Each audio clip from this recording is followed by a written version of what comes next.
কখনো প্রকাশ্যে এসেছে তৃণমূল কাউন্সিলরের সঙ্গে তার দ্বন্দ্বের কথা, কখনো নাম জড়িয়েছে গুলি চালানোর ঘটনায়। প্রমোটিং করার জন্য বাড়ি থেকে তুলে নিয়ে গিয়ে বাসিন্দাদের মারধরের অভিযোগ উঠেছে। পালাবদলের পর তার বেআইনি নির্মাণের উপর বুলডোজার চালিয়েছে কলকাতা পুরসভা।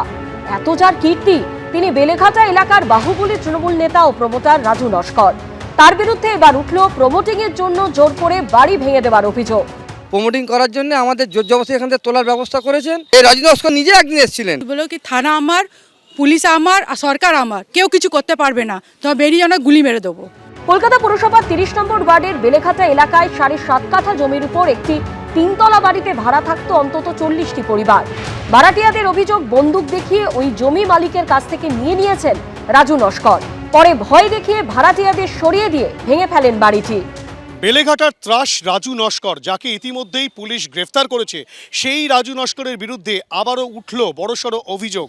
আমরা যেখানে দাঁড়িয়ে রয়েছি কলকাতা পুরসভার 30 নম্বর ওয়ার্ডের অন্তর্গত ষষ্ঠীতলা মেন রোডের এই যে ফাঁকা জায়গা, যেখানে আগে এখানে পুরনো একটি বিল্ডিং ছিল, যে বিল্ডিংকে ভেঙে দেওয়া হয়, ভেঙে এখানে নতুন করে ফ্ল্যাট তৈরি করার জন্য রাজু নস্কর এবং তার দলবল তারা কিন্তু প্রস্তুতি নিচ্ছিল, তেমনটাই অভিযোগ।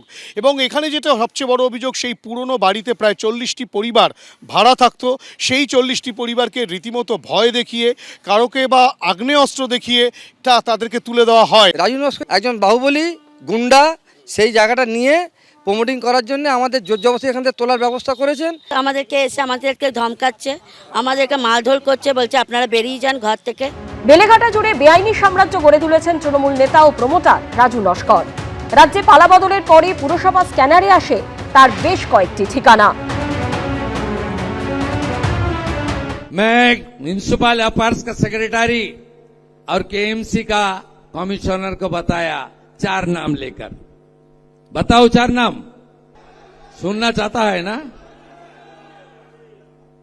एक बेलेघाटा का राजू नस्कर, 18 प्रॉपर्टी। রাজ্য সরকার বদলের পর নতুন করে সাহস পেয়েছেন ঠিকানাহীন ভাড়াটিয়ারা। অভিযোগ জানিয়েছেন পুরসভা ও পুলিশের কাছে। খুব জোর জুলুম হয়েছে এদের ওপরে, এদের জোর জবরদস্তি তুলে দেওয়া হয়েছিল। আর্মস দেখিয়ে জোর জবরদস্তি মারপিট করে এদের দিয়ে ঘরটা খালি করিয়ে নিয়েছে। প্রমোটিং বিবাদে বেলেঘাটার এক বাসিন্দাকে মারধরের ঘটনায় গত 14 ফেব্রুয়ারি গ্রেপ্তার হন তৃণমূল নেতা রাজু নস্কর। বর্তমানে তিনি জামিনে মুক্ত রয়েছেন। যদিও এই নিয়ে কোনো প্রতিক্রিয়া পাওয়া যায়নি অভিযুক্ত তৃণমূল নেতা রাজু নস্করের। ইন্দোলদের রিপোর্ট, এবিপি আনন্দ, কলকাতা। এবিপি আনন্দ, এগিয়ে থাকে, এগিয়ে রাখে।